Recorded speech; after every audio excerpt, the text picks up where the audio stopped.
Thank you everybody for coming in once again to understand how MSME sector can revive India's economic growth in the COVID times. And I would like to start with Honorable Chief Guest Dr. Amar Patnaik, Member of Parliament.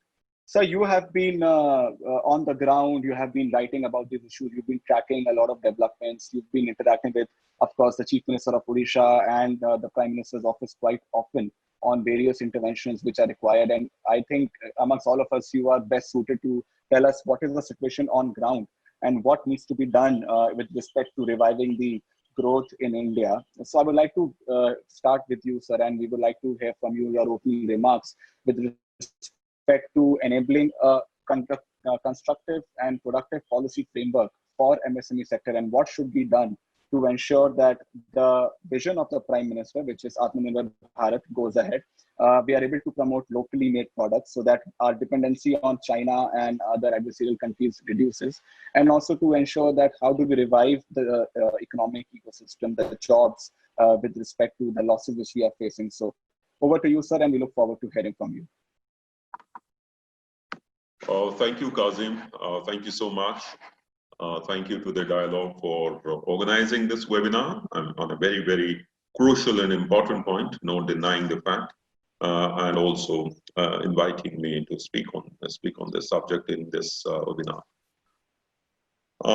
Let me first say that start by saying that MSME was always very important to the Indian economy.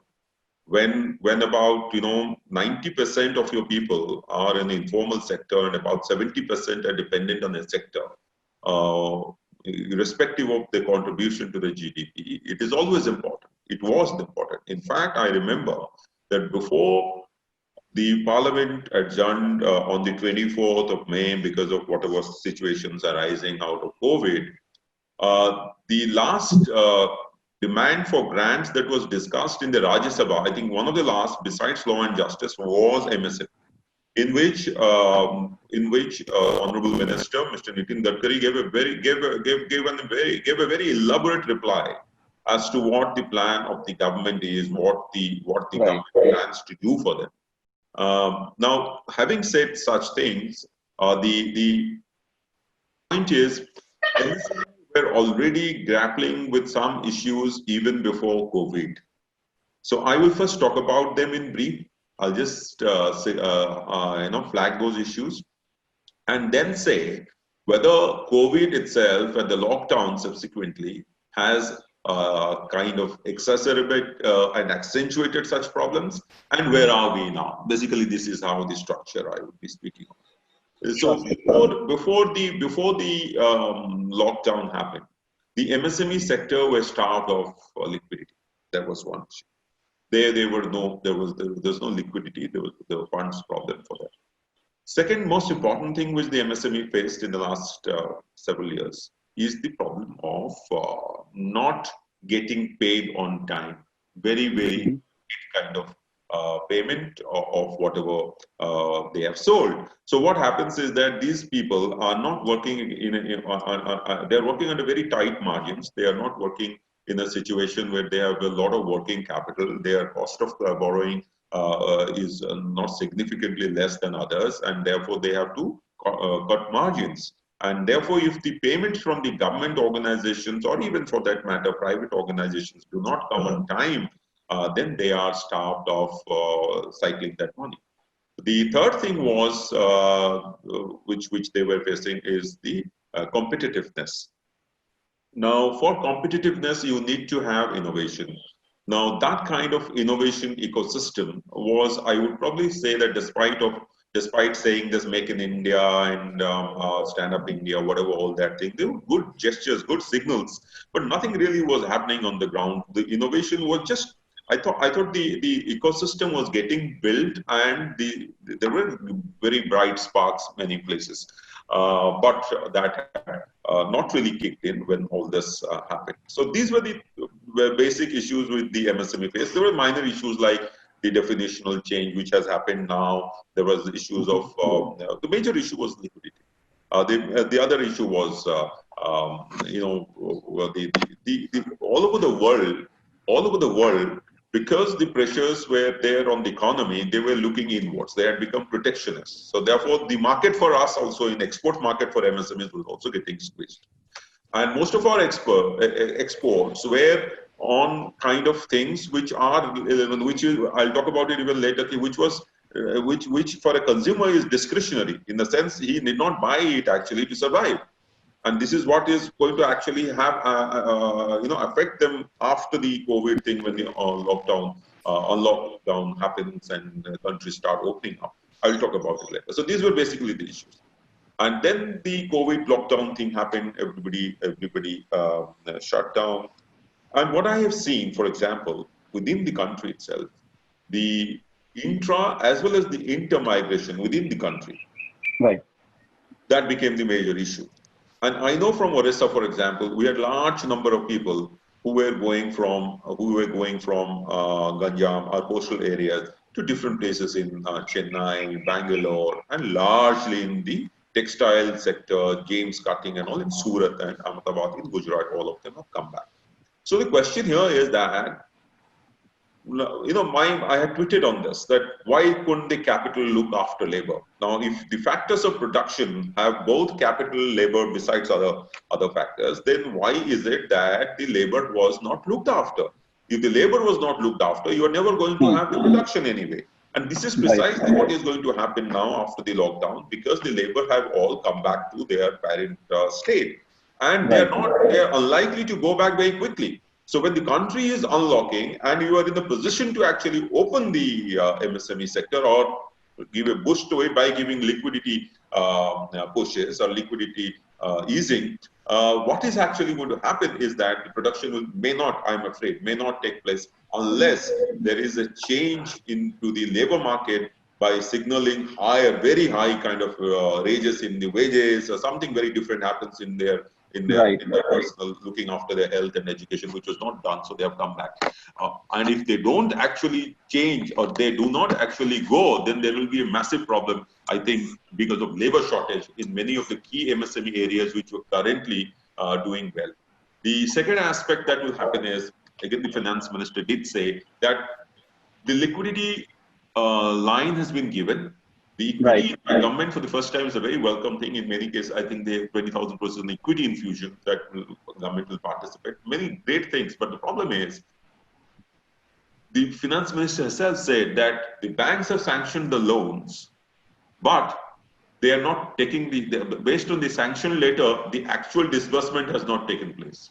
On the ground. What does it indicate? What does it indicate? It indicates, just like you and me, if I have a house building loan sanctioned for me lying in the bank, I know I can take it anytime. But if I find that there is a riot in my city, or there is rains in my city, I will wait for 3 months before I take that loan, because why should I pay interest? Yeah. And that's precisely going to happen. So people will shift. People now, because they and in any case there is a bearish sentiment. That the sentiment is not very optimistic. So therefore they are anyway not going to be very kind of optimistic about taking that loan and reducing it. And the production problem is because of labor. And the third thing is there is the demand. The demand anyway is so depressed. Is one before the lockdown, it was one of the lowest in 45 years. And now after this, I think there is no demand. And I think for demand to increase, or demand to pick up in an aggressive manner so that the MSMEs can sell, my personal view is very clear. My personal view is that for the last 2 years, we have been trying to rev up the economy, prime up the economy by investment measures. There are 4 levers: consumption, investment, government expenditure, and exports and imports, or the net of that. Now the point is, investment-driven thing has not really taken off. The big factories, the industrialization, we reduced the taxes to 15%. We have done everything possible in the manufacturing sector. All that has happened is that they are either trying to sell off their existing inventory. So the economy, the expected push to the economy has not happened. And now I think we are again relying on similar measures.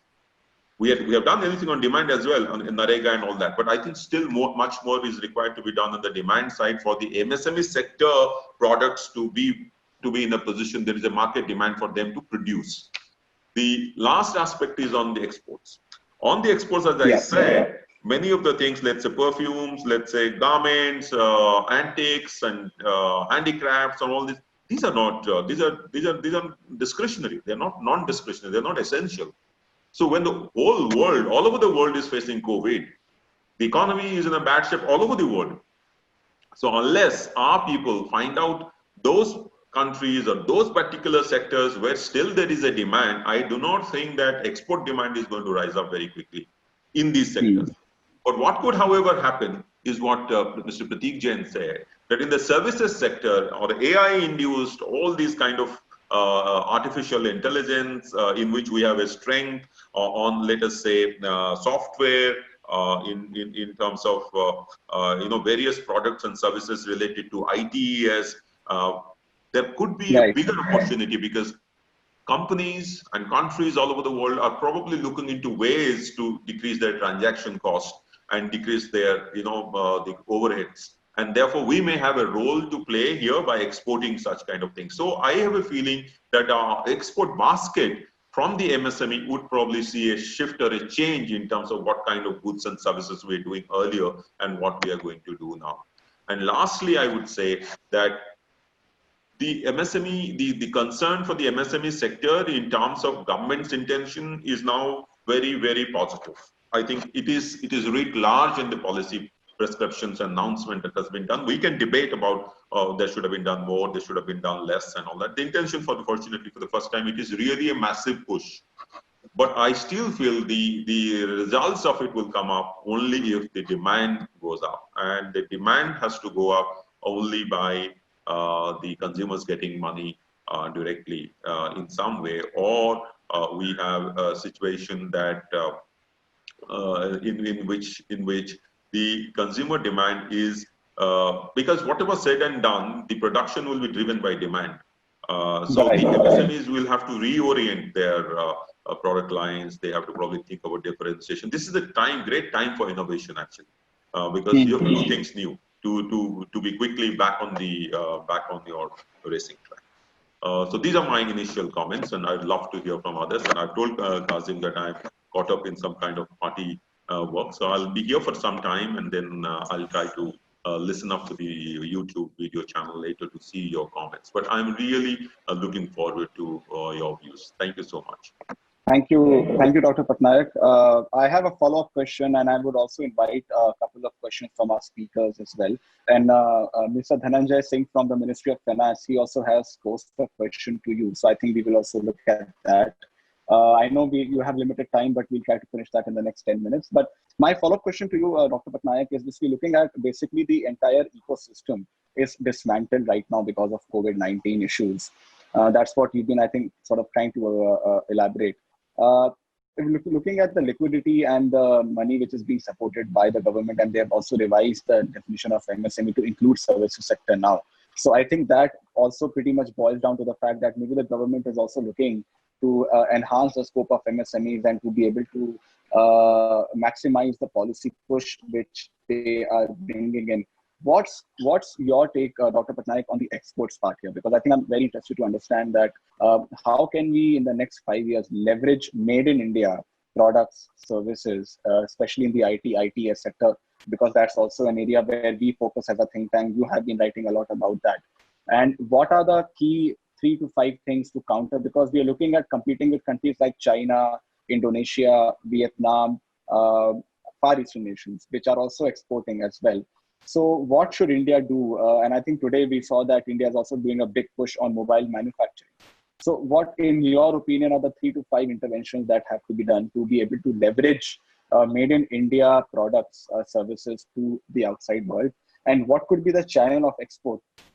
Because that's also very important to be understood in terms of export channel. Do we need greater bilateral treaties? Are we looking at a trade deal with our other partners like US? Because globally, if you see, countries are also sort of going a little closed door and sort of closed up in their supply of services. So where does India stand? And what do you think Indian MSME services sector MSME should focus on in order to enhance exports? Thank you, Kazim. See, in my opinion, the most important thing, as Prime Minister said, is local to global. So that actually makes a lot of sense. So this is the time when we have to get the supply, when the whole world wants to shift their supply chains out of China. Right. Of course, we have competition from Vietnam and all others, but then I think I think in terms of intention or intent, nobody can question us. I think the government's over a period of time, our intention has been to invite them and draw them into our country and set it up. But then what is in my mind again, because I was a bureaucrat, I have seen the biggest problem in this country was for the big firm like the POSCO going away from Orissa, whatever, is land. Land was the biggest issue. Now people have made land banks, policy changes has happened, and also I think land would not, if this problem is tackled, there would not be a big problem, big issue. But fortunately, MSME sector, land is not a big issue. So we should actually be leveraging on this and taking advantage of this fact to get those supply chains which are basically driven or largely driven by MSME, rather than getting big manufacturing houses, in which case they would require large tracts of land and would have to go through the land acquisition process, which will take a long period of time. The other aspect is I do not want to get into the controversy of labor laws scrapping and all that. It is not really scrapping. It is reforming. Now, there are various ways of looking at it. Since I was there in the parliament when we passed the code on wages. Right, sir. I thought if we looking at it very objectively, it was beneficial to the workers.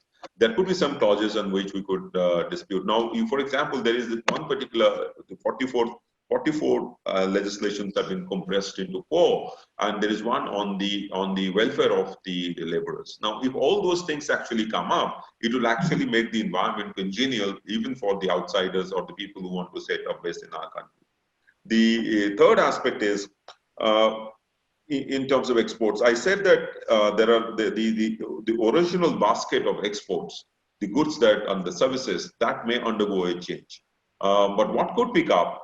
Let us say I'm talking about medicines, pharmaceuticals. Now, nobody would have thought that we would have so many hydroxychloroquine requirements in the country. Yeah.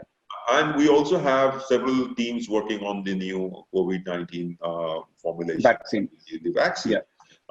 And you see, we did the PPEs, we did the mask internally. Within 2 months, we generated the capacity, we built the supply chains, we marketed them. Okay, fine. In India, we are buying them, but because this COVID-19 is going to be there for a long time, I feel that probably we have a space there in the international market in terms of exporting this, because our cost of production should be actually less than the others. Here I say that, let's say these self-help groups who are making the masks in India, in Orissa, I have seen them, so many of them, they were made by them in the villages, which give them actually a lot of income. That was an empowerment thing for them. And also we got it very quickly instead of depending on importing all those things from outside. So we are building self-reliance, and going beyond that, we could actually think of exporting some of these medical things. The same thing for APIs. Now, the another area which I talked about is the software, but the variation of that would be some of the great things that we can do currently for improving our export prospects in areas like this IT and IT services. We could also do well in terms of our legal services. We could also do well in terms of our basically exporting knowledge. So that we have in abundance. We have to look for small these MSMEs who would be exporting knowledge or knowledge variants of knowledge. So that's basically innovation. The garments and whatever essential, because they are non-essential, discretionary. I don't think the European market to whom we are sending it, or the American market we are sending to. It depends on how quickly they get up on their feet to be actually continuing with this kind of a demand. Because they would largely get into, the whole world will largely get into non-discretionary consumption, non-discretionary purchases. Beyond this, actually, I've not really thought so much about it, but I'm sure government is working on this very aggressively in terms of, at least if our domestic market is is really sufficient to sustain our MSMEs if actually the supply and the demand things match properly. And then if you have the surplus, then you can export. Now that itself is not happening. That was not happening. I hope it happens now. Thank you. I think that's great to hear, Dr. Patnaik, and I thank you so much, Dr. Patnaik. And I hope that the government recognizes now that there is a need to develop a basic infrastructure in terms of supporting the MSME sector. But I would like to invite a couple of questions from our speakers. Dr. Sarkar, Mr. Jain, you are here. Welcome to the discussion. Great to have you as well. But I invite our speakers for a couple of questions. Nirupama, Dr. Sarkar, if you have any questions for Dr. Patnaik before he leaves. Prateek, Dhwanil, any one of you?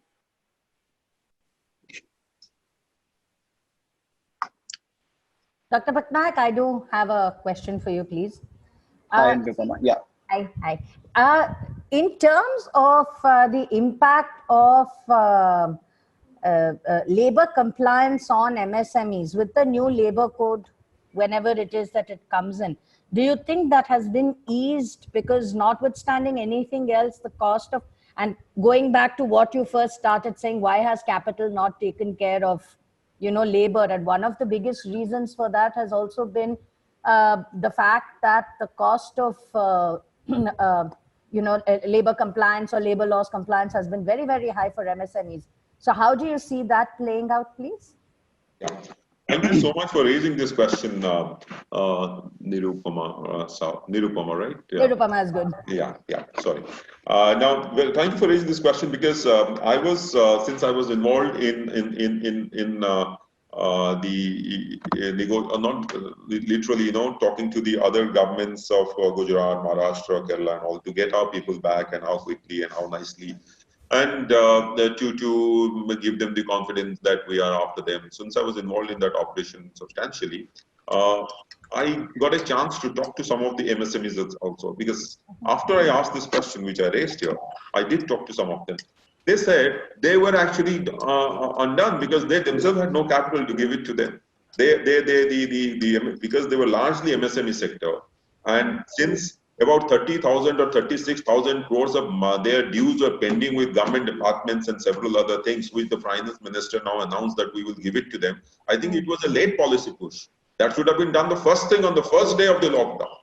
Then I'm sure that they would have been able to look after their labor. This is the kind of problem the MSMEs faces. MSMEs work on very, very tight margins. And some of them are actually family kind of a thing. So unless we tie these things up, and I can tell you this much, that the central government, Honorable Minister Mr. Gadkari, while answering in the Rajya Sabha on that day in a very, very detailed manner, everybody is cognizant of this problem. It is just that they are just not falling into place. So I hope that they fall into place. Now the second question is about labor. The easing of the labor norms is basically premised on the concept that it is important to first save the job and not the worker. When you first save the job, you save the company. Then only the workers or the laborers will start working in it. If you are actually, I'm not talking like a capitalist or a communist. I have no such kind of ideology, but I can only say that it makes a lot of sense, because if you are only talking in terms of saving the workman, saving the laborer, it will not really work. It hasn't worked anywhere in the world. It is very important that both the job giver and the job seeker, they exist. Now, the labor laws which I am looking at, for example, the minimum wages, I think the new labor laws actually guarantee, and there is a violation. If you do not follow that, then there's a violation. For violation of this thing, there is a penalty for it, or there is some kind of a punitive measure, which was not there earlier. Because earlier, if there was minimum wages not being paid, nothing much could be done except going to the labor officer in a district or something, and nothing was happening actually. So I think without being biased through the discourse that is currently underway because of so many years of already the Industrial Disputes Act and other acts being in place, the new labor laws, I think, are worth a try. I have gone through all of them. We have only passed one, the rest three are coming. But if you look at the entire ecosystem of the labor market and the laborers themselves, their personal welfare in terms of housing, in terms of health. Now, let us say one country, one ration is really going to immensely help the migrant laborers. If you are talking in terms of, if we can have something about health, it would actually help them, because health is a big out-of-pocket expenditure. Then if you think in terms of whatever they've announced relating to the dormitories for laborers, now all this should have actually been done before. Had this been done, then probably the current crisis would not have happened. So it's a good time that this happened. And I think the labor laws, the compliance, this is the only point I agree, I concede on this point for the MSME, would be the compliance cost of the labor. Now, the number of returns and the number of times that you have to, the labor commissioner's office or whatever, the inspections that they have to carry out, I think they need a relook. And I have a feeling that when these things get before the parliamentary standing committee, which is being headed by Mr. Mehta of my party, all these things would be looked into, and then again they will come to the parliament. So it's not a lost story, actually. It is just the beginning. I'm very happy that somebody, at least after so many years, is looking at it very differently to make it revival. Fair enough. Thank you. Thank you. Thank you, Dr. Patnaik. We have one more opportunity for one more question. Dr. Patnaik, you have 5 minutes. How much time do you have? Yeah, I'll give 5 minutes. Yes. Okay. So one quick question, and then I'll address Mr. Dhananjay Singh's question as well. So, Awesome. Can I ask yeah, Dhananjay, please go ahead. Please. So thank you for joining this this forum, and we're a young startup MSME based out of Mumbai, and at least from our vantage point, we see a once in a lifetime opportunity to really grow in the US market and Europe market, as at least in our industry of toys and games. We see like a radical movement away from China. And, quite frankly, we've, in the last few months, starting with the trade wars and then subsequently through COVID, we've seen a surge in export demand. And, I'm proud to say that we have about 150 people working for us. We've not cut a single salary. We've not laid off a single person throughout the last 3 months. So I don't think it's fair to say that all MSMEs are not taking care of labor. I didn't mean to say all. It was not, but don't take me wrong. Yeah. I was basically referring to the MSMEs. I was not questioning the intent of the MSMEs. I clarified by saying that because the MSMEs themselves were squeezed. Correct. I was looking at the migration issue from and trying to link it to the MSMEs. And so I think, at least from our perspective, I'm incredibly welcoming of the reforms that the government has proposed. I think they're completely on point.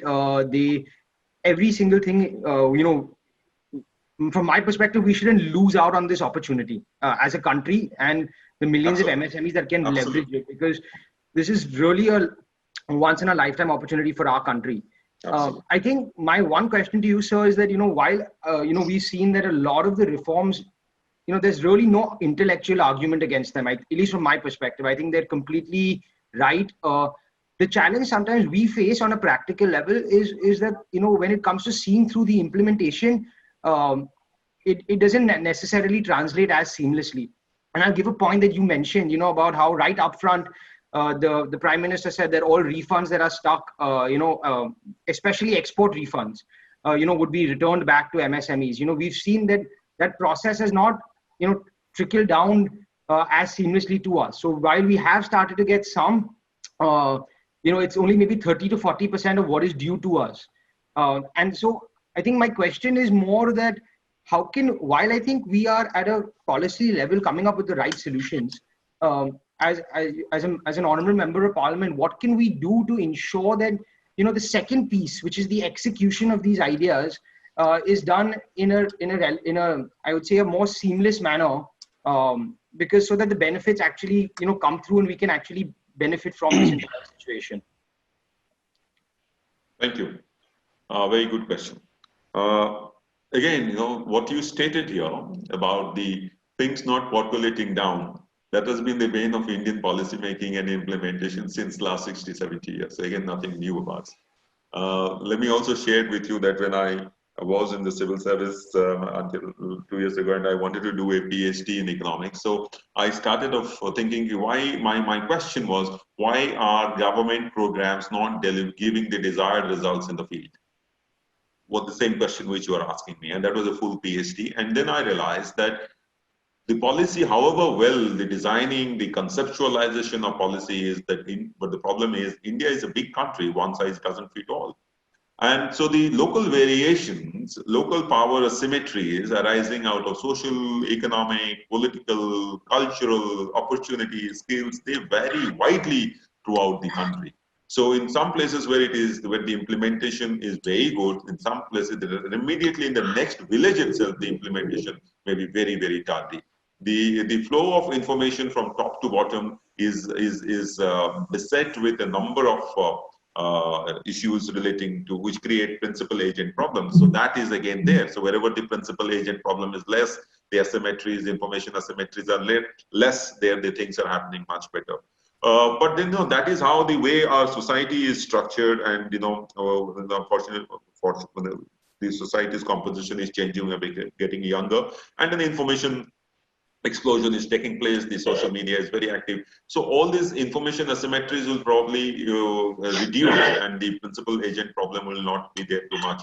But I think at the core of all this would still be, because you said you were exporting, so it would still be ideas, innovation, and taking it forward. Now, these ideas and innovation, that was not coming to us from the educational system itself.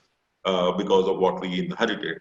Now, what we are trying to do, and what is there, is trying to develop that ecosystem. Once that happens, I think how many patents we do, and you look at the US, how many patents they do.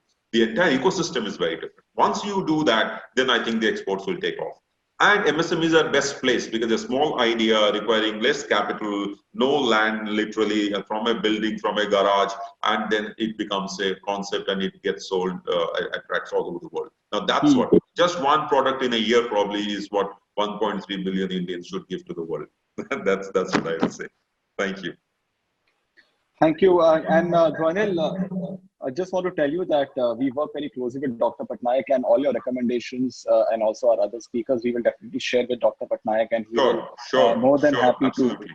And we are in touch with him, and he is very active in the parliament with the government, and he has a very strong influence. So definitely a lot of the inputs which we get today, we hope that they will be given forward, and with Dr. Patnaik's support, we are very confident that they will move forward.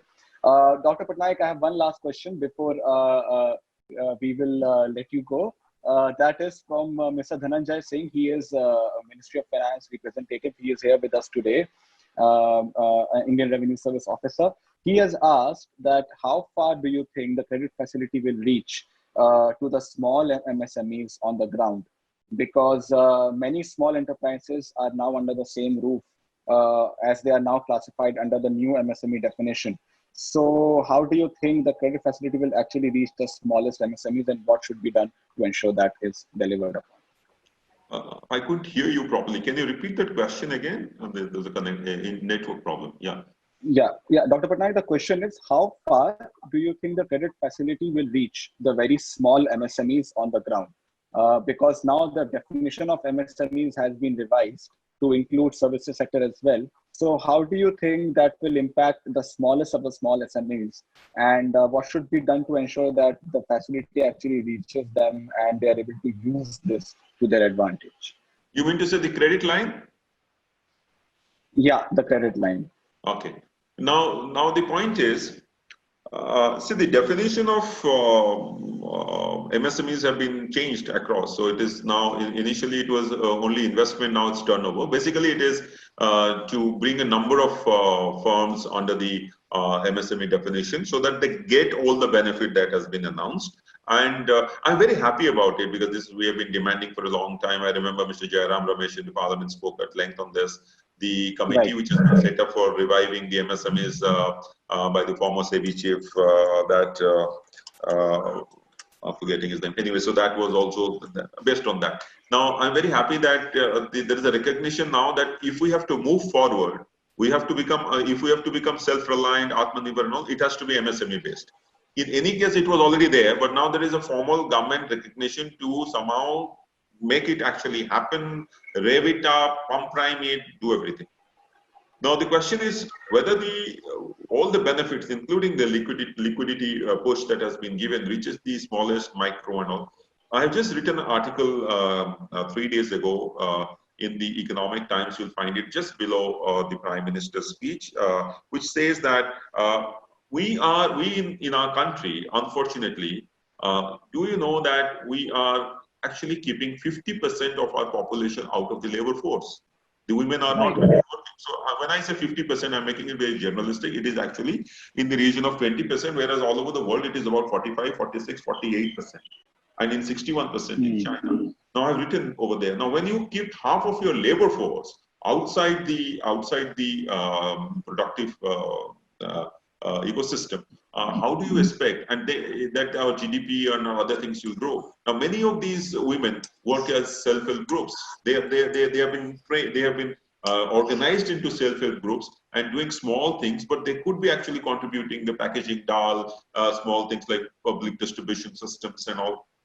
Now, if they come into the labor force, and these are all not recognized, they're informal, unorganized. If you actually take them into, they will be considered as micro enterprises. So my argument in that article is that please organize women into self-help groups and tie them to micro enterprises and give them the liquidity that is required to be given, both in terms of for the production kind of a subsidy, that is you give interest in the interest subventions, and then you also give a marketing support, because a lot of your things which you purchase from the big industrial houses or from even outside could actually be given to them, so that in which case you would link up the marketing to the production, and they contribute substantially to the labor force and to the economy as a whole. Someone has assessed that about if we get all our women labor force, productive labor force into the labor market, into the labor force, into the market, then we would actually be increasing our GDP by as high as the economist is there, as 1 to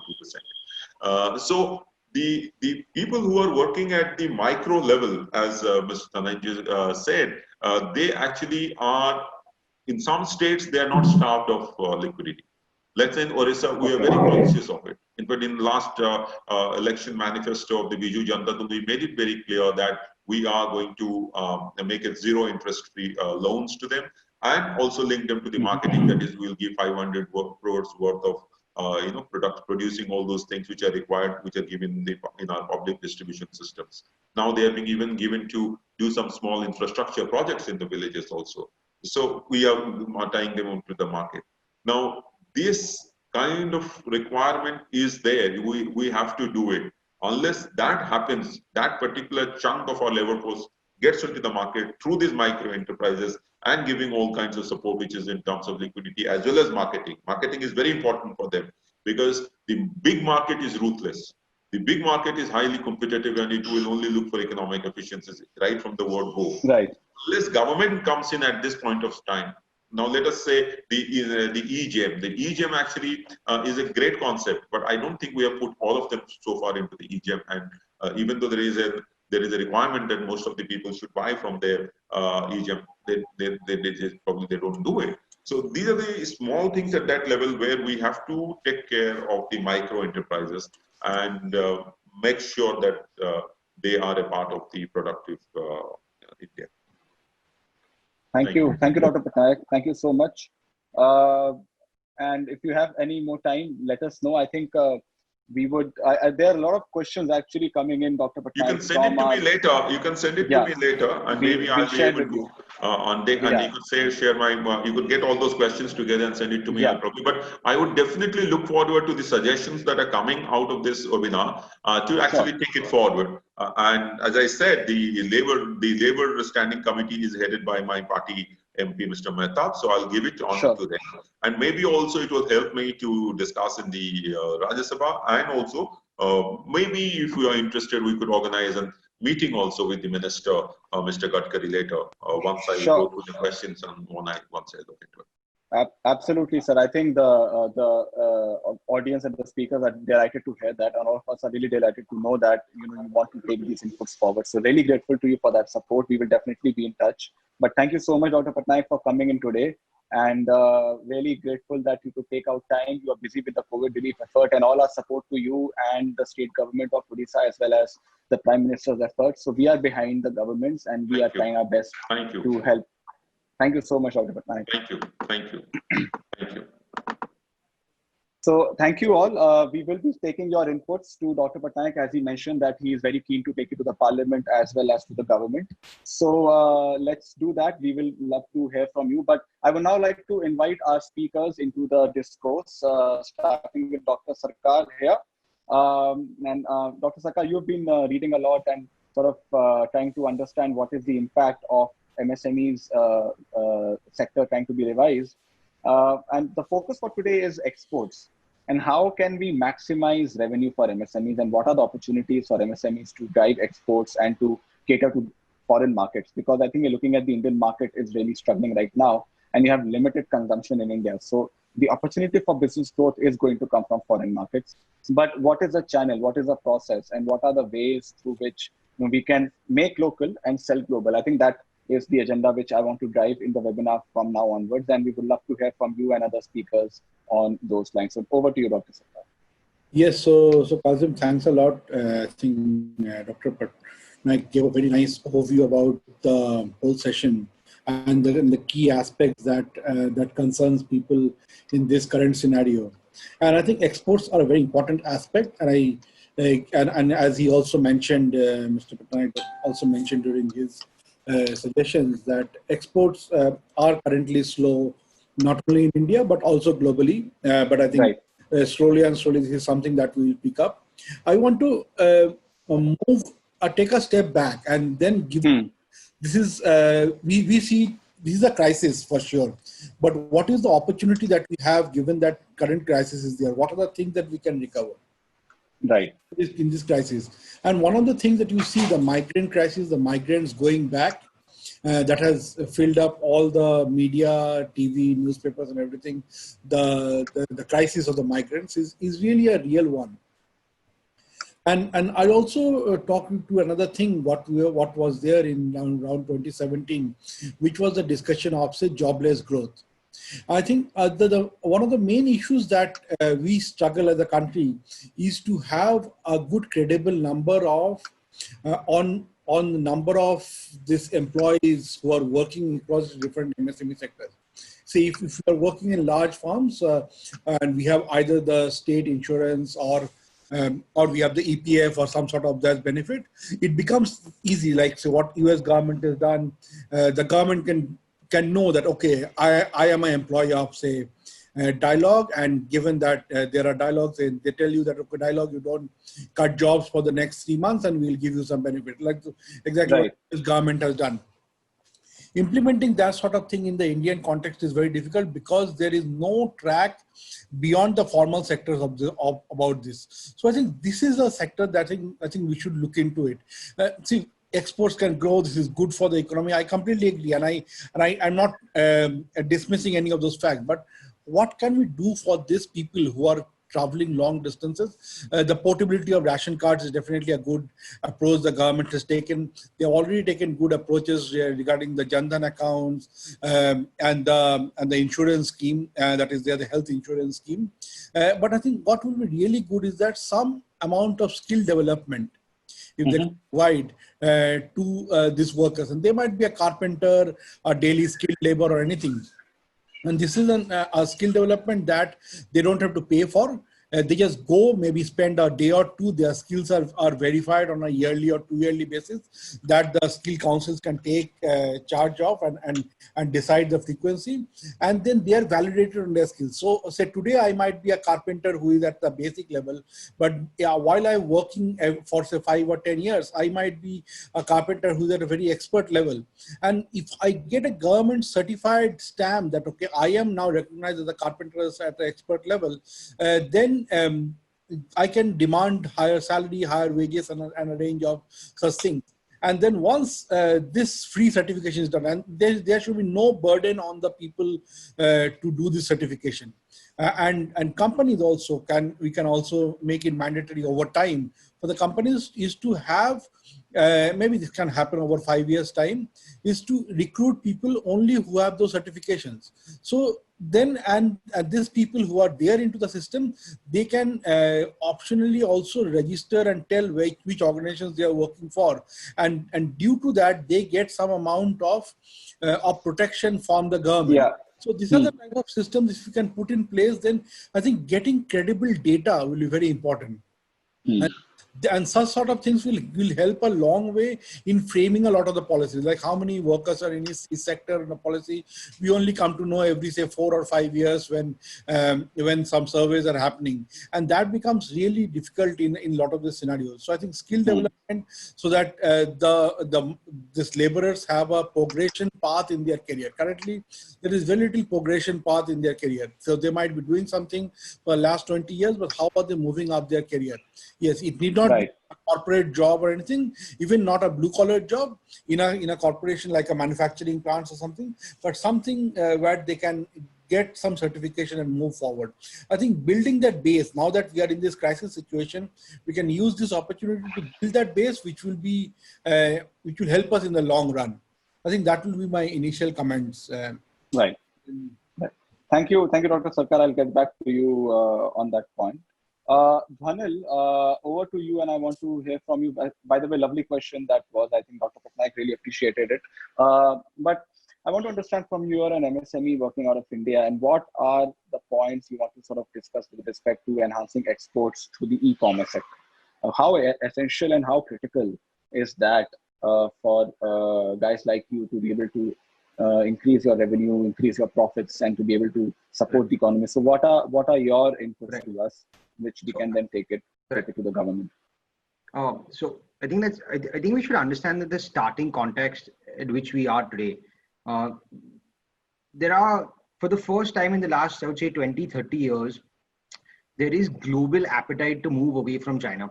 I think that is something that, I don't think is, it needs to be emphasized as significantly as possible. I think that's the fundamental market reality in which we operate. And beneficial, again, from India, that in most consumer categories, there is large supply chain dependence on this one country, right? For example, in our industry, 90% of the world's products get manufactured in China. So, even if 10% shifts, that could, create millions of jobs in India, for example, if we were to capture that share, just by virtue of the scale. The second thing is, if I look at where, as entrepreneurs setting up MSMEs and, where a startup MSME, versus the previous generation, we have a very unfair advantage to catalyze exports. And I'll explain why. Because 10, 15 years ago, there were several barriers to actually export, right? You would have to participate in trade fairs, which is expensive. You would have to travel to meet international buyers. There was always a middleman involved between you as the MSME or the manufacturer and the final end consumer or retailers. Today, we live in a world where, irrespective where you are, you can sell directly to consumers online, right? Whether it's in America and Europe and so on. And what that does is it takes away all the I would say, the intermediaries and makes it actually very, very cost effective for young companies, young MSMEs to actually get started with very minimal cost, very minimal friction, and actually being able to sell directly to consumers, which is also more, I would say, a better model, bringing in a lot more Forex into the country, because you're capturing a much larger share of the margin vis-a-vis if you were working in the traditional B2B sense. So I think that fundamentally we live in a world which is very different from, say, 10, 15, 20 years ago. And given what's happening, I think if we are supported with the right policies, like Dr. Sarkar mentioned, and, if we're able to sort of create the right foundation, I'm a big believer in the Indian entrepreneurial spirit. I think they just need to be given the environment. And I think to a large extent, parts of that are come into play. But again, that is the question I asked the honorable member of parliament as well, that if the government's ideas actually reach us, and if we actually get, for example, the refunds that were claimed, if all those systems work seamlessly, I think there is a tremendous opportunity across the board. I would say that perhaps MSMEs that are more focused on categories that are knowledge led, I would say intellectually led, or has a, where it's not a pure commodity. India has an unfair advantage vis-a-vis other markets. So I think, as a government and as a society, we should try and encourage those categories more so. Regardless, we should encourage everyone. But I think India has structural advantages in certain categories. wherever there's low cost of labor or wherever there is high intellect or intellectual property, those kind of categories are where we just fundamentally have structural advantages, and we should double down on those. What's your business target for the next 5 years? I mean, honestly, we've been growing, we've been growing quite aggressively, ever since we started. I think, we're a startup. I think, we started the business with the vision of building a global brand from India. We started completely bootstrapped with very little capital.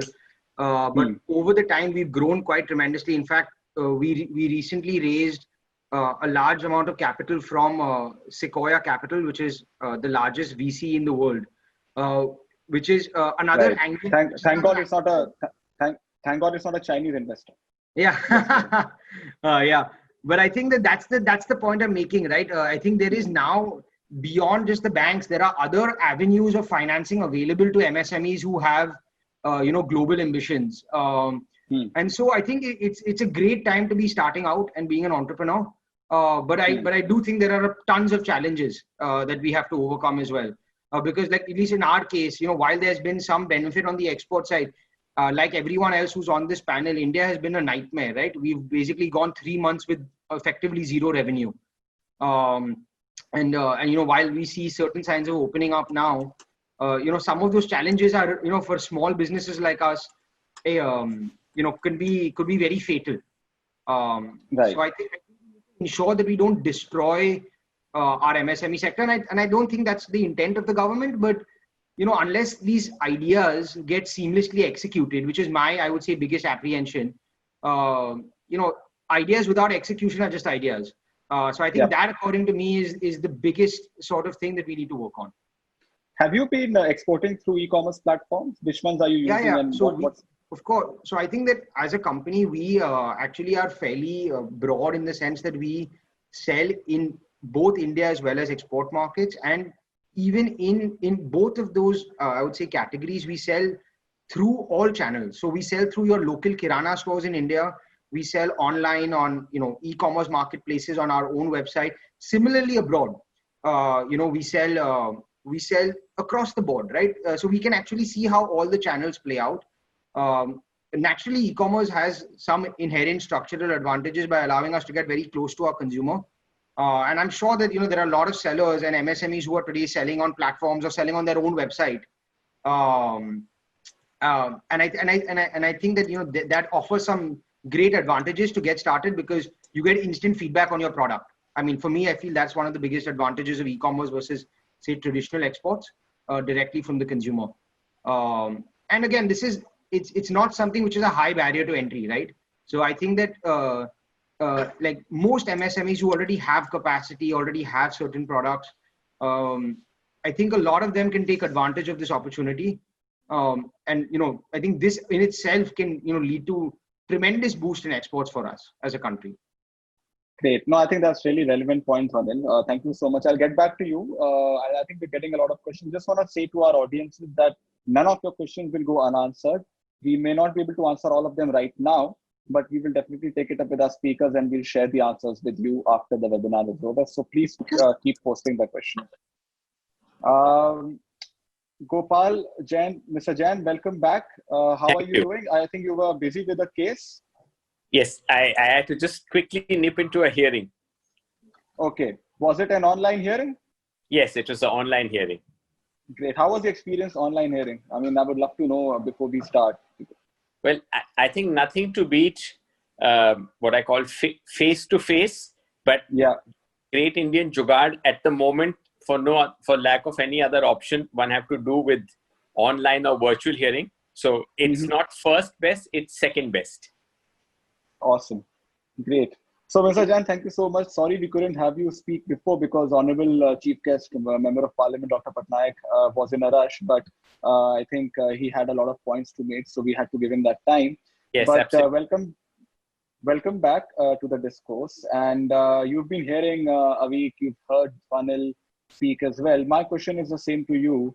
And in your experience as a senior advocate, as somebody who's been doing a lot of regulatory work in the country, what are the policy push you think are important for India to maximize the e-commerce opportunity for our exports, and how do we ensure that the export system grows and we are able to minimize the intermediaries, we are able to minimize the sort of the cost of running businesses for, of course, for startups, because cost is a huge deal for them. So what would you suggest in terms of policy and regulatory suggestions so that we are able to maximize the global market going forward?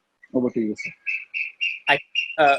One thing is for clear that the intent and direction of the government seems to be right, as the others have also indicated. Now the question is effective implementation, translating this idea into reality on the ground.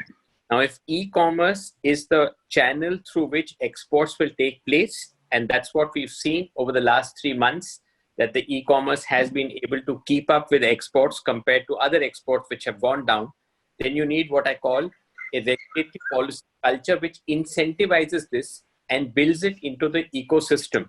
Now, the crucial thing is, given that there are multiple stakeholders in this, have what I call a national interest perspective or agenda, where you have a national goal.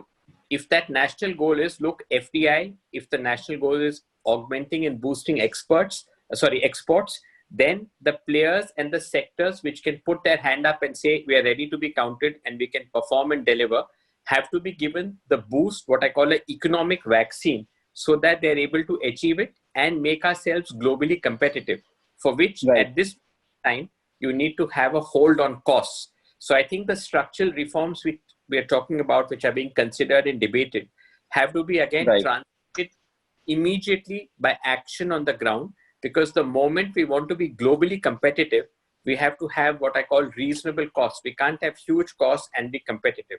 So all channels which can be opened for e-commerce to take the lead on the export front will become important. Likewise, it will equally support MSMEs as well. And that's the issue of livelihood, which is also a national priority and a national goal. And likewise, FDI. So imagine you can have 3 strikes in one go. So if you support and come up with the right regulatory culture and the policy culture which is favorable, you can get exports, a boost to exports, you can get FDI, support MSMEs. And that's exactly what the Prime Minister has indicated, that we need to strengthen these sectors. We need to be self-reliant. So the government has to now play the role of an enabler and facilitator to enable sectors and businesses to be able to achieve the national objectives. I think speaking in one voice becomes very, very important. And B, the local to global is a good example that you can have both locally as well as exporting. So you have twin objectives that you can achieve through this. So I think, like we saw, a forward-looking approach focusing largely on implementation and execution, if required, having a nodal authority who can oversee this so that there should be no hurdles and obstacles in this whole process. I think that's really the need of the hour, which I think will set apart the post-COVID India, the new world order, where we are good finishers. I think once we're able to send that out and we stay the course on regulatory policy, so this is what it's going to be for the next 5 to 10 years, you have our word for it, you roll out the red carpet, there you go. And I think this sector, the e-commerce sector, really offers to you multiple options, as I said, on the economic front. And therefore, it should be something which should be top priority for government. Right. But Mr. Jain, looking at exports, we are not the only one who are doing it. And there are other competitive nations, maybe China and others are far more competitive than India even today. And it will take a lot of time and effort to get there. So what do you think are the, let's say, 3 steps we need to do to be able to support them? Because at this stage, India is not competitive enough to be able to augment its entire potential. I think the first thing I would say is that when we talk of ease of business on the policy front, we've got to play this through fully. So you need to have complete flexibility, and you just need to have an enabling framework, and you should allow business to run their own business. So governance and not government, red carpet and not red tape. That's one. Second, incentivizing, whether it's investments or whether it's getting rid of what I call procedural bottlenecks, whether it's having multiple authorities look over the same thing. These are ways in which you can remove the bottleneck. But I think the single most important thing is that message and signal. We'll walk the talk. We want this to happen on the ground. we are putting our hand behind the e-commerce sector, and then it's for them to deliver on exports, FDI, MSMEs, jobs, and livelihood. So you have to, quote unquote, hold yourself out to be an attractive destination, which is how you will score over a Vietnam or an Indonesia. And like I jokingly say, on their way out from China, India is closer than any other country. So at the airport, there should be a welcome to India signal. And that's exactly what Invest India and others should be doing. That instead of making loud noises, you just have to do simple things. And that's what people want at this point in time, a handshake, and we'll see you through. So as it happens in China, if you want to go and set up a manufacturing base in a particular province, they simply ask you, what do you want? And you say, I want land, labor, skilled, unskilled, capital, etc., etc. They say, come back in 15 days or a month, and they have it for you. That's truly the ease of business, where the recipient comes to you and says, this is all I have, here it is on offer. That'll make a radical difference from what we do. We create a framework, but we allow the stakeholder or the company or the business to find its own way. So you need a good navigational aid. And if they put the first front foot forward, then it will make it easier. And the moment there's this change in culture, you will see a lot of people will be attracted to India. Though I don't think a handshake might work. I think in the social distancing times, we might have to do with a namaste. But definitely symbolically get your point. Last question, Mr. Jain, to you is, how do you see overall growth of the e-commerce exports globally? And India's share is very low actually in that. So where do you see the overall share growing, and how do you see this ecosystem going forward as a whole? Yes, the last few months have shown all of us in our sort of during stay at home and lockdown and the Lakshman Rekha that you need things to come to your doorstep. And what e-commerce does is it takes you very close to the consumer. You get to know what he requires, and he gives you instant feedback.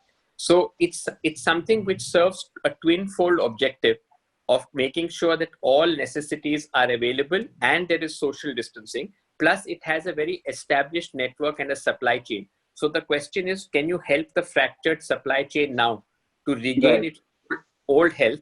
And if you have it, you have a well-oiled machinery and system already in place. So again, it's a question of who can deliver best for you in terms of objectives and targets. And there, I think the e-commerce holds itself up.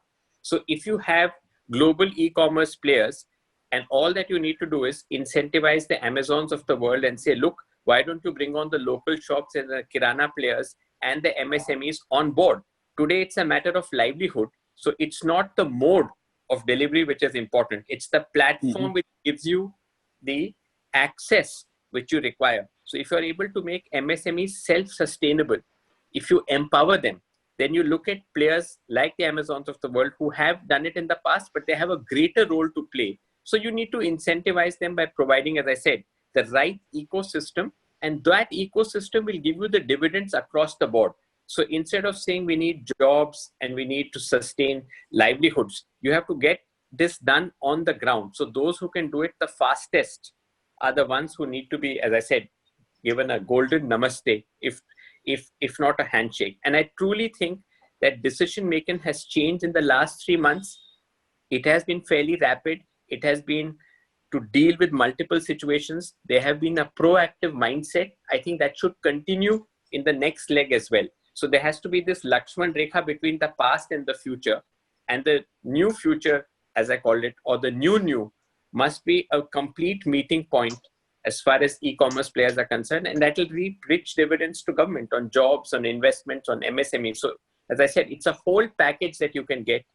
And it requires, like I said, wholehearted support from the government and a very enabling, favorable, supportive structure. And one last point, and I slightly wear my lawyer's hat on here. I think it's very important to have ombudsman, because it's very easy to run into hurdles and disputes. So nipping in the bud, taking decisions on the way and resolving them. If you create an ombudsman, he's a go-to person for everybody. He can provide that necessary healing touch, because you need to restore relationships at the moment. And I think therefore having somebody like that will be helpful, and it takes you a little away from the red tapeism and the labyrinth of decision making. So new initiatives like this, I think, will help and build the confidence of players both in India and overseas. Thank you, Mr. Jain. Nirupam, I would like to come to you. And we'd like to hear from you in terms of, you've been, of course, you're an economist and you have been driving a lot of discussions around not just e-commerce, but generally also the reforms, the economic reforms that have to be driven. So from that perspective, where do you see the role of exports? And are we looking at the traditional exports going away? We are bringing in online spaces more. Are we looking at re-looking the geopolitics of exports, because also the China factor is very strong? How do we build our own local supply chains so that we are able to sustain the demand from global? And how also are we able to convince the nations such as US and Europe, which we might believe, of course, US has its own Make in the US program, which is quite similar to ours in terms of domestic push. So how do we compete with so many obstacles to be able to export more and then support the MSME sector? Thanks, Kazim. I think the first thing we need to look at is why India lost its competitive edge with exports to begin with. And one of the biggest hurdles has been, as one of them already mentioned, that the costs were starting to go up. Labor was not actually as cheap as what we thought it was when we compared it to other Southeast Asian countries. So we lost out a lot of market to them. That's something that we first need to take cognizance of and see whether this has fundamentally changed or not. This is important because even though it is true that today you have the global sentiment, that is kind of driven to move away from China and probably more open to coming to India, we don't know the latter for sure. The options are various other markets and not just India for them to come in. What we know is they may want to exit China, but where they may want to go is, again, it's still a competitive market and we still need to compete on that scale. So the first thing is to actually see why we lost competitiveness, and cost was one and labor was the other. Having said that, however, I think there are 2 or 3 things that we need to look at. When we speak of MSMEs, we have a whole range of MSMEs starting from micro, small, and even smaller than your micro, or what are known as your own account enterprises, which are the smallest of the small that are there. And each of them play a very different role as far as your global supply chains are concerned. Now, MSMEs can contribute to export either by directly exporting themselves, or they can build into an existing supply chain of a larger company or a larger exporter and support and kind of bolster that. And we need to look at both. We can't just rely on MSMEs alone to kind of contribute to export all by themselves. We also need to see how they can help step up exports or contribute to the export value chain of the larger players. These are 2 things that we need to keep in mind. Now let's look at my first recommendation, and a very simple one and a very easy one that the government of India can do, keeping in mind the question around e-commerce as well, is this. You see, every time we get, especially with the retail sector here, so it's not just e-commerce, but retail sector as a whole. As you know, when we have foreign players coming in, we have FDI limits against them. And we also then kind of link it to local sourcing requirements. Usually 30% has to be. My point is change that. Remove the local sourcing requirement and link it directly to exports. So say that if you want to come in with an FDI amount of, XYZ, then you need to actually make it either 30% export or 25% or whatever X number that you want, but link FDI limits to exports rather than local sourcing. The moment you link it to exports, automatically your local sourcing will happen, because it doesn't make sense for most companies also, especially in the retail side, to import from somewhere and then export again. It doesn't make sense for them. So local sourcing will happen anyway. The fact is that if you were to actually support exports through this way, you will find that the market creation, the onus of discovering where the demand lies, the onus of discovering where the markets are, will move to the bigger players rather than actually put it on the MSMEs themselves. Access to markets and access to information are still a challenge for most MSMEs. And it is to even us. I mean, even for us who have access to all of it and can actually look at getting the information that we want, we still don't know, sitting where we are, what demand is there for what product. Now, if we can shift that onus onto your larger retail players, foreign players, and even your larger domestic retailers, if you want, and put an export target for them, they will then be in a position to find out where the market is, what product is required, and source locally, therefore, for them to actually export it. I think this is a very so basically the ecosystem. The entire ecosystem, whether it's retail. The idea is basically in a single shot recommendation, it is basically to link your FDI targets for retail sector, at least to begin with, and we can consider this for any other industry as well, is to link it to exports rather than link it to local sourcing. This will give you an automatic boost, irrespective of which sector. So this, I think, is one recommendation which can be very easily done. It doesn't need to go to Parliament. It doesn't need any of that. It's just in your FDI, the FDI circular that comes out, which DPIIT can very easily do. And I really wish that they would do this. This is a recommendation that's been going from our end for a while, and I know they seem to like it, but I think it takes a little while with implementation.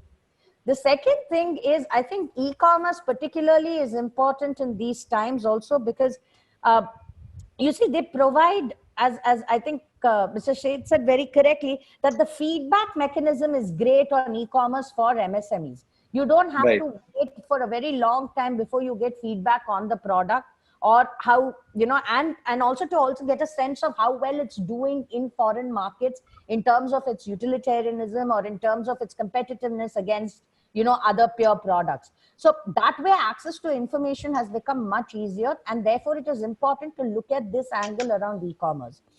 Coming back to exports and e-commerce, again, the point is that when India has been looking at e-commerce policy, I don't think, and we know for a fact that there have been multiple drafts that have come out and not one of them have passed muster in terms of, whether it's been a good policy or not. And quite frankly, I haven't been happy with any of the policies because they've all focused on one little aspect, not really on anything else. And it seems very, very, for a lack of a better word, very biased.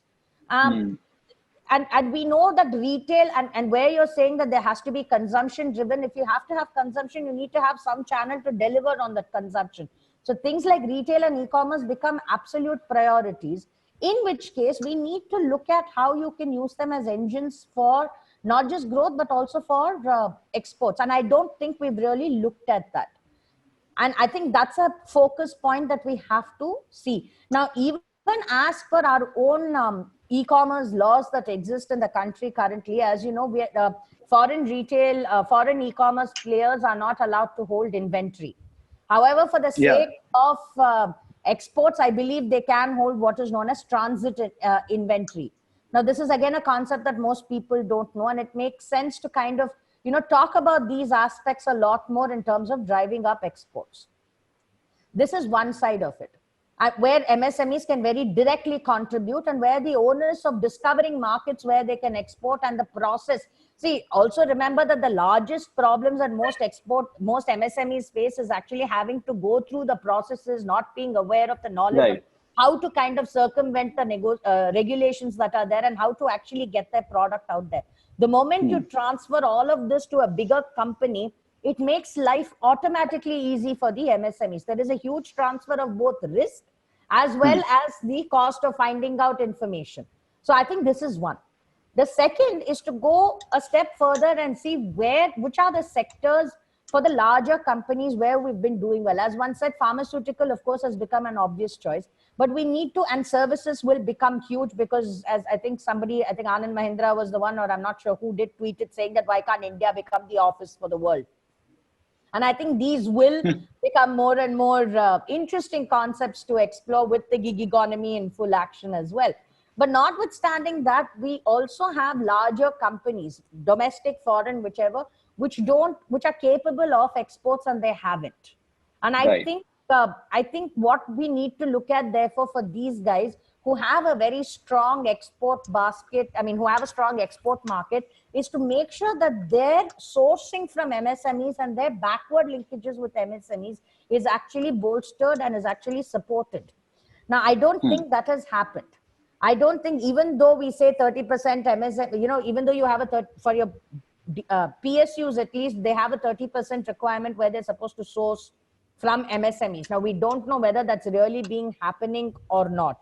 Now, these are things that we need to step up, where we look at how MSMEs can directly supply to your foreign markets via retail channels. If you link it to, if you link your export targets to your FDI. And the other is to see how the MSME sector can support the global value chains for the larger companies which also export. In this case, it doesn't matter if they are local or foreign. If you're going to get the big companies coming into India to set up from, let's say, China or wherever it is, and they want to set it up here, now the small companies may not be able to plug themselves directly into global value chains, but they can do so through the bigger guys. And that's also an area that we should focus on, which we haven't. And this has huge potential. So it's not always about looking at doing it the direct way. We also have to find other ways in which MSMEs and exports can be linked. The last thing is, at the end of the day, in terms of credit support, I think bank guarantees and credit supports are the biggest problems that most MSMEs face. In our work that we've done with MSMEs, this has been it. And I think, which is why organizations like ECGC become very, very important. And, if you can spell out the full form for our audience. Export Credit Guarantee, something, ECGC. I'll find out and I'll type it into the group. I keep forgetting. So, but their single point agenda is that they provide export credit and export credit guarantees to both big and small companies. And this makes a lot of difference for them. Now, the fact is, for an organization which plays such a key role in terms of helping support exports, they're not really in the forefront of many conversations, at least in the public discussion or the public discourse. They're doing a great job. I know that's happening. But I think it's time to kind of Export Credit Guarantee Corporation. Thank you. Somebody has. Yeah. Thank you. That's the one. And so that's the one. So I got the first three right. Anyway, well done. It's the question of trying to get them to interact more with MSMEs and create products that will support MSMEs. The last point I'm going to make is, I think, for us to take a stock of which sectors we can actually contribute to in terms of exports. Now, I'll talk of one because I've specifically worked a lot on gold and gems and jewelry sector in India. Now, we know we have the crafts, we know we have, the capability of creating fabulous jewelry, but export is very less. Now, in the sense that, now that's because also that it's not the same kind of products that you design for India that actually is what is exported outside. You need to have product differentiation, not because of anything else, but because the likes and tastes and preferences also change according to which market you're selling. So sometimes MSMEs may also have to broaden how they choose to manufacture products in order to kind of look at which markets they can look at. Now, the people who are already exporting would be aware of this. They know what different products are required and what works in different markets. But for an MSME who wants to start exporting, this information access is also important. So how do you give them this kind of market information, saying, you may do checks for India and checks work great for India, but in XYZ market, checks don't work. What they prefer are horizontal stripes or maybe vertical stripes, whichever way. But that information is also important so that in their production line, they're able to create. And I think that's another area, and that's a gap that needs to be filled. So I think these are broadly my 4 points. Thanks. Thank you. Thanks, Nukama. I think it's 1:20. We'll extend for another 10 minutes. So I will request maybe the last few points from our experts. I think Prateek Jain is not here, if I'm not wrong. Maybe I think Prateek Jain has left.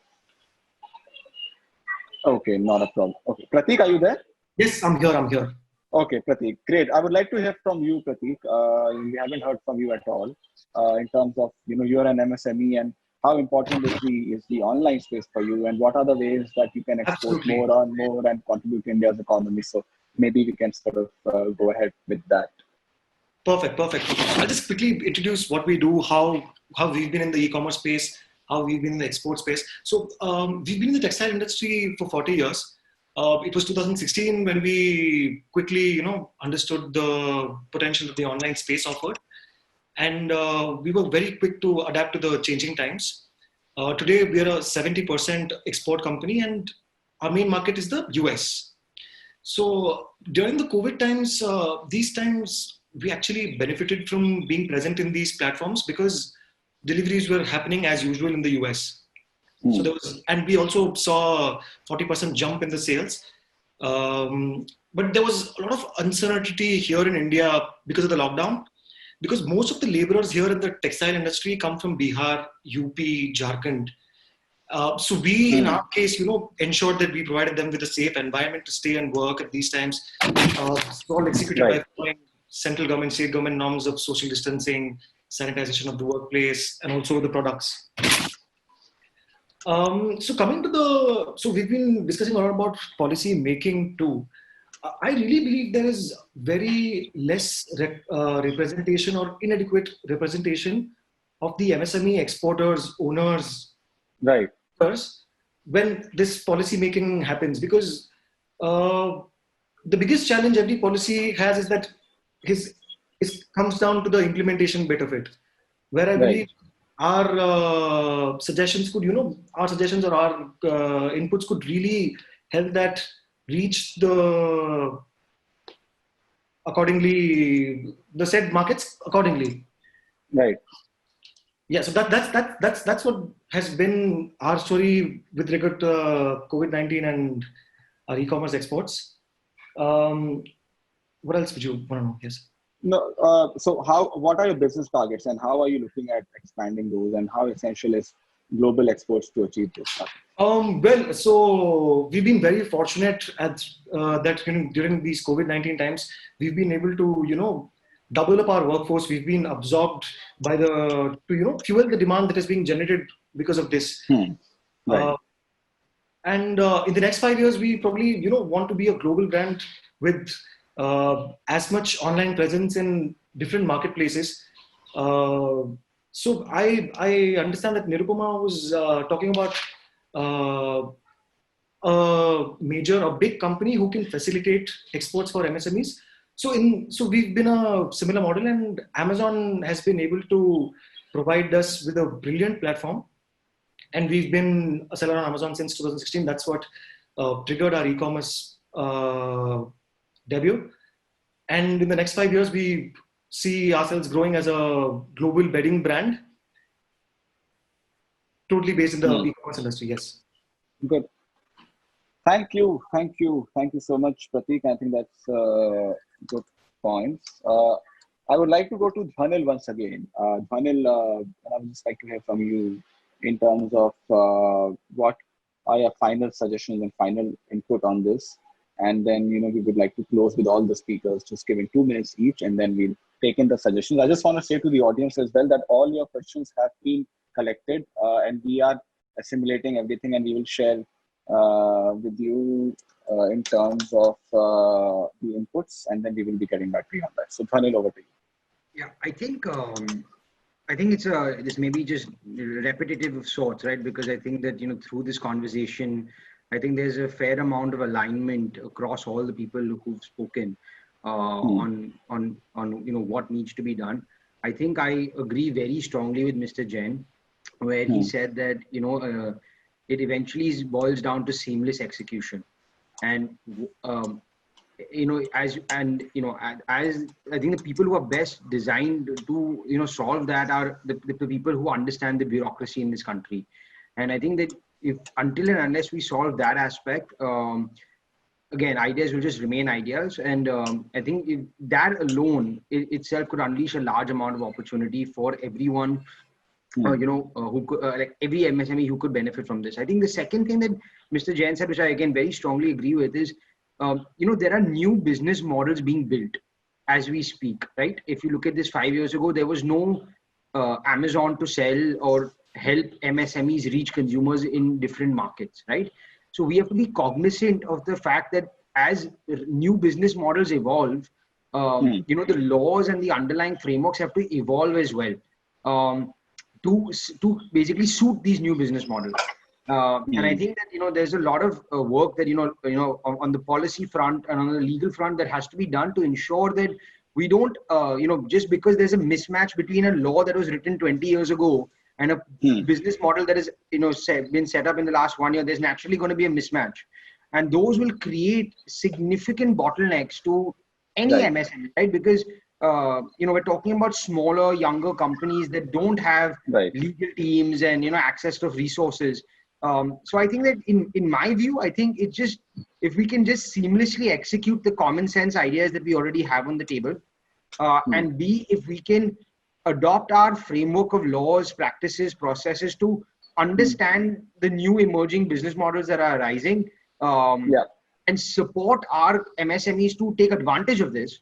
I think we, again, to my original point, have really a once in a lifetime opportunity to really catalyze our economy and, really take some share away from China. I really think that's what's on the table. Let's do that. I think that'll be great to take all the business away from China. Thanks, Dhananjay. Thank you so much. Lovely hearing from you. Mr. Jain, final remarks, 2 minutes. What are your final arguments for, I think the closing arguments is that I lost touch with law many years ago. I graduated as a lawyer, but I didn't practice. But if that's the correct term, maybe then you can go ahead. Yeah, so I want to make 3 points. First, I think the time is absolutely right for what I call a push for Make in India, and the MSMEs manufacture a fabulous assortment and variety of goods. So it gives them a great opportunity to sort of team up and partner with e-commerce. B, if we really scale up our local businesses, that also provides India a chance to go global, what I call Make in India for the world. And three, and this is important, the Prime Minister mentioned 4 L's. So we always talk about land, labor, liquidity. The 4th one is law and legal framework. Now, yes, absolutely. In Indian laws are fairly archaic, and it comes to technology always is ahead of the law. So I think for nimbler, younger businesses, what we really need is sanctity of the business models have to be recognized and respected. We really can't go back to the old India where sanctity of contracts has been a very, very difficult thing to navigate. So businesses need legal support. The framework must be nimble, agile, with clarity, so they're able to do it without overpopulating it with complex procedures and practices. So the moment you know the framework in which you have to do business, I think business can align themselves perfectly well. But the moment you use it as a tool to crush it, like for example, having severe penalties is a huge deterrence. So we have to do a question of regulatory management rather than making it what I call deterrence centered or penalty centric. So the right message to send to new businesses is, this is a fantastic opportunity. We are going to turn the corner. We are going to nurture you, and we are going to make sure there's perfect alignment across stakeholders and across authorities. The moment you have this kind of a nest or a cocoon, it is enabling, then like a magnet, it becomes attractive and does not detract. So I think that's really the message that we need to give. We are ready to seize this moment, and we stand by new businesses and small businesses, and we'll not allow the past legacy issues to haunt them. We kind of protect them from the past and make a new start for a new future. That would be my closing remarks. Great. Thank you, Mr. Jain. And Nirupama, 2 minutes for closing remarks. If you have any, would love to hear from you. And then we'll call it an end. I think we're also seeing that people are slowly leaving, but I think that we still have around 52. We still have a lot of people still, so that's been great. But yeah, final remarks from you. So final remarks for me is 1 or 2 things. I think, see, the one of the biggest problems that MSME faces also is that, you see, they have a parent ministry, but at the end of the day, schemes that benefit MSMEs are split across sectors. So I think there's some amount of consolidation that also needs to happen so that everything that they can access is there in one place. 2, from a point of view of exports and how to actually help with exports, I think we need, like how we've used in your startup model where you've had accelerators in place and you have basically a lot of hand-holding that happens. I think you need a similar kind of setup at important MSME clusters where there is a go-to person, or a place where you can go to get all your issues and questions sorted out. That's the second. Third, I think we really need to re-examine how we approach e-commerce. I don't think we're doing well. And we know the kind of resistance that's always been there you know, every time we talk of foreign Right. players coming in, and especially in the retail sector, and that's just gone up more, I think, in the recent past. And I don't think we hear enough good that has happened for your, you know, people who are selling through your bigger platforms like your Amazons, for example, who have actually managed to do well, and have managed to reap the benefits of such platforms. I think these voices need to be amplified, just so that people know that it's not that the big bad guy from outside comes and does most harm. I think it's very important to have the positive stories out there as well, and for good research to happen, so that you find a good way of using these platforms to help growth and exports. Perfect. I think that's great. And thank you so much, everybody. I think it's been a wonderful session today. We sort of pushed ahead by half an hour, but I think that's also because we had a lot of good content coming in. Thank you, Mr. Sharma, for that remark. Really grateful to you for appreciation. We've got a lot of inputs from others. Mustaq Ali has also asked a few questions, and Akalpit, and then we've had Vinayak and others. But Mr. Mukim and others, please be reassured that all these questions will be addressed after the webinar. It's just that we are over time, and we are eating into our participants' other business meetings. Nirupama, of course, is the busiest of us all. She has calls after calls with high-level delegates, and she's a very busy person. So I'll have to, no, that's a real laugh. It's not sarcasm. So I'll have to excuse all of us, Dhwanil and others. Thank you so much for joining in today. We are grateful to Dr. Patnaik, who could come in, and he called me in the morning. He said he will definitely come and he will be giving 10 minutes. That's it. He gave me only 10 minutes, but I think he spent a 40-minute time with all of you giving his remarks. But this is not just one of those webinars that we talk and it gets wasted. This conversation will go to the important decision makers, of course, with Dr. Patnaik's influence in the parliament as well as the government.